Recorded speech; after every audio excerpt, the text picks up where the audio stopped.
Assalamualaikum warahmatullahi wabarakatuh. Perkenalkan, nama saya Rini Wayuni, BP 19010005, akan menyampaikan materi pada siang hari ini. Yang pertama, tujuan laporan keuangan. Laporan keuangan adalah suatu penyajian terstruktur dari posisi keuangan dan kinerja keuangan suatu entitas. Tujuan laporan keuangan yaitu memberikan informasi mengenai posisi keuangan, kinerja keuangan, dan arus kas entitas yang bermanfaat bagi sebagian besar kalangan pengguna laporan. Materi selanjutnya yaitu laporan keuangan 2013. Menurut PSAK nomor 1, penyajian laporan keuangan yaitu komponen. Yang kedua, tanggung jawab laporan keuangan. Karakteristik umum. Yang pertama, penyajian secara wajar dan kepatuhan terhadap SAK. Yang kedua, keberlangsungan usaha. Yang ketiga, dasar akural. Yang keempat, material dan agregasi. Yang kelima, saling hapus. Yang keenam, frekuensi pelaporan. Yang ketujuh, informasi komparatif. Yang kedelapan, konsisten penyajian.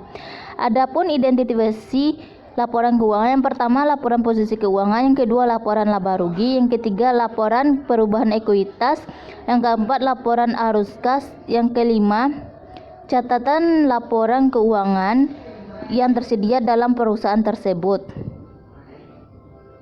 Materi selanjutnya yaitu komponen laporan keuangan. Ada beberapa, yaitu yang pertama laporan posisi keuangan atau neraca pada akhir periode. Yang kedua, laporan laba rugi dan penghasilan komparasi lain seperiode. Yang ketiga, laporan perubahan ekuitas selama periode. Yang keempat, laporan arus kas selama periode. Yang kelima, catatan atas laporan keuangan berisi ringkasan kebijakan akuntansi penting dan informasi penjelasan lain. Yang keenam, informasi komparatif untuk mematuhi periode sebelumnya. Yang ketujuh, laporan posisi keuangan pada awal periode. Selanjutnya, laporan posisi keuangan atau neraca. Yang pertama, laporan yang menunjukkan posisi keuangan pada tanggal tertentu. Yang kedua, menyajikan posisi aset sama dengan liabilitas tambah ekuitas. Yang ketiga, penyajian dapat menggunakan skronto atau stafel. Yang keempat, perusahaan dapat menggunakan metode klasifikasi tidak lancar atau pendekatan lain. Yang keenam, standar tidak menjelaskan. Selanjutnya yaitu informasi minimal yang disajikan dalam laporan keuangan dapat ditambahkan jika penambahan tersebut relevan. Penyajian dalam linen sendiri atau dalam nota tergantung dari material informasi tersebut.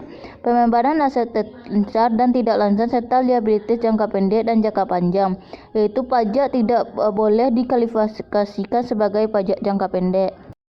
Laporan posisi keuangan selanjutnya yaitu perubahan definisi pasca kewajiban menjadi liabilitas dan hak minoritas. Yang selanjutnya, penyajian kepentingan non pengendalian sebagai bagian ekuitas dan bagian laba. Selanjutnya, urutkan penyajian laporan keuangan dalam ilustrasi menurut PSK.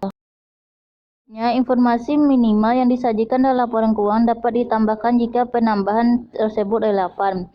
Penyajian dalam linen sendiri atau dalam nota tergantung dari materialisasi informasi tersebut. Perbedaan aset lancar dan tidak lancar serta liabilitas jangka pendek dan jangka panjang, yaitu pajak tanggungan tidak boleh dikualifikasi sebagai pajak pendek.